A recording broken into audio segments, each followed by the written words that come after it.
రోజు ఎమ్మెల్యే అయిన తర్వాత భీమాస్ ప్యారడైస్ తిరుపతికి రావాలని చెప్పి కోరగా నేను ఎమ్మెల్యే గారు ఏదో అర్జెంటుగా రమ్మంటా ఉన్నాడని చెప్పి నేను కార్ బుక్ చేసుకొని అక్కడికి వెళ్ళడం జరిగింది.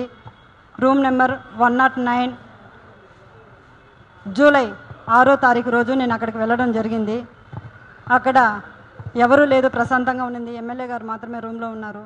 నేను వెంటనే రూమ్లోకి వెళ్ళడం నా పైన బలాత్కారానికి పాల్పడిన తర్వాత నేను అతనికి లొంగిపోవడం జరిగింది. జరిగిన తర్వాత ఈ విషయం ఎక్కడైనా బయట చెప్పావంటే నేను చంపేస్తాను, నీ కుటుంబాన్ని చంపేస్తాను అని చెప్పి బెదిరించడం జరిగింది.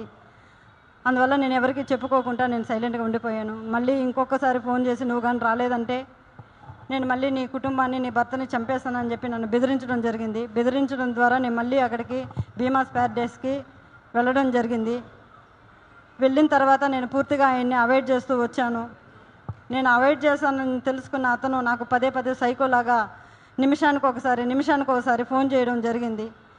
అది గుర్తించిన నా భర్త, ఎమ్మెల్యే నీకు ఎందుకైతే ఇన్నిసార్లు కాల్ చేస్తున్నాడని చెప్పి నా మొబైల్ ఇంచేసి నన్ను కొట్టడం, నన్ను బెదిరించడం చాలా చేశాడు. చేసిన తర్వాత నేను ఆ బాధను భరించలేకుండా నాకు జరిగిన బాధని నేను ఆయనతో వివరించడం జరిగింది. వివరించినప్పుడు నా భర్త ఇలానే నీకే జరిగిందా, చాలామందికి జరిగిందా అన్నప్పుడు చాలా మహిళలు, గవర్నమెంట్ ఎంప్లాయీస్ కూడా ఉన్నారు, ఇందులో మహిళలు చాలామంది బలైపోతున్నారు నేను చెప్పినప్పుడు ఆయన సూచించాడు నన్ను ఈ చాలామంది మహిళల్ని కాపాడుకొని మనం బ్రతకాలి, మనం కాపాడుకోవాలని చెప్పి ఆయన నాకు ఒక పెన్ కెమెరాని అరేంజ్ చేసి ఇవ్వడం జరిగిన తర్వాత ఆగస్టు 10వ తారీఖు భీమాస్ ప్యారడైస్కు 1:30 వెళ్ళడం జరిగింది.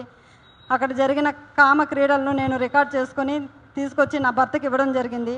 అటు తర్వాత నేను మంగళగిరి పార్టీ ఆఫీస్ గారికి, పెద్దబాబు గారికి, చిన్నబాబు గారికి ఇద్దరికి నేను తెలియజేయడం జరిగింది. వాళ్ళ ద్వారా మాకు పిలుపు వస్తుందని ఇన్ని రోజులు వెయిట్ చేశాము. తర్వాత ఈ విషయం ఆయన తెలుసుకొని నన్ను బ్లాక్మెయిల్కి గురి చేయడము, మా ఇంటి చుట్టూ 4-5 మందిని పంపించి నన్ను వెతకడం చేస్తున్నాడు. నాకు ప్రాణహాని ఉంది, ప్రాణ భయంతో నేను ఇక్కడికి రావడం జరిగింది.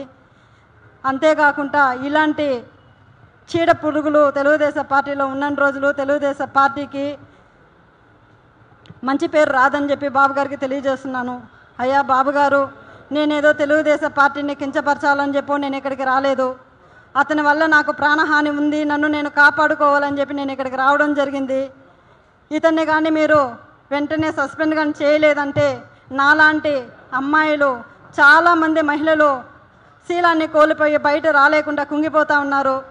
మీరు అది గుర్తించి అతన్ని వెంటనే సస్పెండ్ చేయాలని నేను మీకు కోరుకుంటున్నాను.